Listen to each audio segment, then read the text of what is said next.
having a professional tone of voice means being formal. That is absolutely not true, and I'm going to talk you through why that is. Hello and welcome to Engage and Thrive, also known as EAT, your coffee catch-up with me, your host, Taelon, where we will go through common problems and hurdles that come up in business, marketing and advertising and try and demystify them. I know firsthand how complicated and confusing it can seem with all the different acronyms and all the things to do in business. So let me try and help you be better in business. First things first, let's start with grabbing a coffee. Let's start by myth busting. When you're talking about your tone of voice, it doesn't need to be corporate or formal to be professional. So your tone of voice is going to be representing your personal brand, your business, whether it's a startup, whether it is a corporate, whether it's been going for a long time, it doesn't matter. But having a tone of voice to be professional doesn't mean it needs to be formal and boring. We're going to go through that when we do the takeaways. But first things first, let's cover off vocab. So if we think of TOV, which is tone of voice, the abbreviation when people talk about your brand's voice. If you think of BI, brand identity, CI, corporate identity. So those two can mean the same thing, just interchange depending on who you're speaking to. And audience persona. So like we've covered off many times, is your target audience? Okay, today we're going to go through 3 key takeaways. Number 1, your brand personality. So as you're going through and developing your brand, which we know is more than just your logo, one of the things you need to think about is your brand personality. And this will then influence your tone of voice. So when you're thinking about your brand personality and you're thinking about your tone, what does your brand sound like?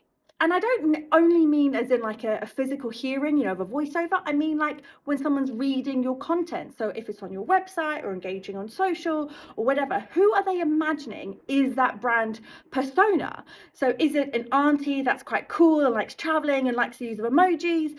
Or is your brand a bit more serious and may use like highly professional terms where you may even need a dictionary? What's your use of exclamation marks? If I just to give you some examples, think of common brands that we interact with all the time and think about each of them and what their tone is like. So, if we're thinking about Apple, it should come at no shock that I'm a very big Apple fan. Apple's tagline is think differently, but when you're interacting with them and their tone, it's very much innovative and tech. But then if you think of Nike and their tagline is just do it, their content is always more empowering, motivating. I'm going to throw a few more names just for you to think about, and I'll obviously tag them in the show notes. So Slack, Airbnb, Dove, Coca-Cola, all of those brands, those common household brands, all have a personality, and you know what you should expect from their content when you're interacting with them on whatever channel. And to be honest, from a user experience, as a customer, if you don't get that brand personality feeling when you're interacting with them, typically that's when you start to raise alarm bells, like have they outsourced a team, or who's responding, or is this a fake account, because it's so distinct to that brand. Number 2, adapting to channels. So when you're thinking about your tone and then you're cross-referencing it with your website, your social media, your email marketing, your chat, whatever it is, it's likely that you're going to flex your tone of voice and your brand personality according to the channel. So if you're posting something on your website, which is like a blog or an informational page, it's likely that you're going to dial up more of your personality and bring it home, and that's also not rented land, right? That is your website. So you can really bring out who you are as a brand and use whatever slang and emojis that you want. Whereas if you're posting on social media, it's likely that you may take a lighter approach on social media because your audience is a little bit wider. You don't know who you're necessarily reaching. Again, we've covered off obviously your active and your passive audience. You wouldn't necessarily go in depth in posts on social media as much as you would in the grit on your website. The same as if you're thinking about email marketing. Your email marketing may be to a completely new audience. So therefore you may flex your tone of voice as well and your brand personality to be a slightly more informative one of who you are and what you're about. And then when they go further into your funnel of communication and your interactions with your channels, then you may bring more of your brand personality out because now they're on their journey with you, they know who you are, they know what you're about, they know what to expect from you.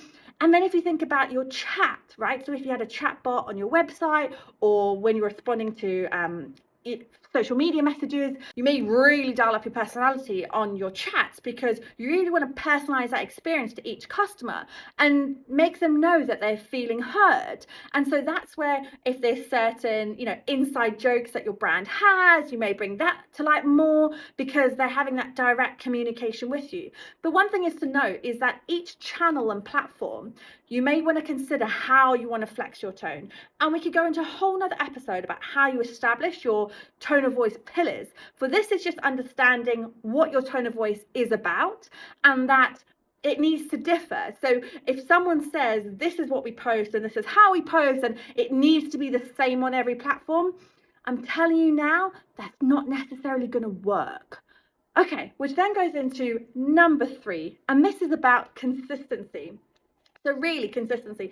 One of my biggest bugbears is interacting with a brand and then on a different channel or a different part of the customer journey, I have a completely different experience. It's like they paid attention to the beginning to get me engaged and get me excited about their brand, and then when actually I'm on board as a brand, they're bored of me now and they're not bothered. So if thinking about that whole customer journey, what's your communication like, what's your tone like, how are you making that person feel in all ways, how are they hearing you, how are they seeing you, how are they reading and interpreting your message. Which, to note, if you're going to have a demographic that's actually more than just your initial language, so if you're targeting people that English isn't their first language, you need to think about that as well in terms of your tone. There may be jokes that are very localized, and I know because there's a lot of British jokes that people might not get or it might not translate well. So then if you're thinking about that customer journey, you also need to think about the different touch points and the people and team involved with that customer journey. So if you are using other marketing professionals or extended teams to help out with resourcing and responding to messages, and even down to if you had a physical shop, that customer engagement when I'm dealing with and I'm doing that purchase, all of those teams and people need to be briefed on your tone of voice as a brand, how you speak, how you respond, what you do and don't say, exclamation mark, emoji, all of that. And that's why I'm saying it's not only about like the physical tone, it's the sensation of the tone of voice, right? So it's everything of how I'm feeling and interacting with you, which is why it's so important when we covered from the beginning about understanding your brand personality, because your tone of voice really will feed in depending on how that is, and getting those extended team to really understand who your brand personality is supposed to be so they can visualize your brand as a person. Just like how you visualize your ideal customer, you should be able to visualize your brand personality. Hopefully that briefly covers off about tone of voice and how tone of voice doesn't have to be corporate and formal to sound professional. The professionalism comes in the consistency of your brand personality. So regardless of what size company you are, if you have a very established brand personality and you understand your tone of voice, that's professional. But thank you for joining me for another episode of Engage and Thrive with your host Taelon, and see you next week.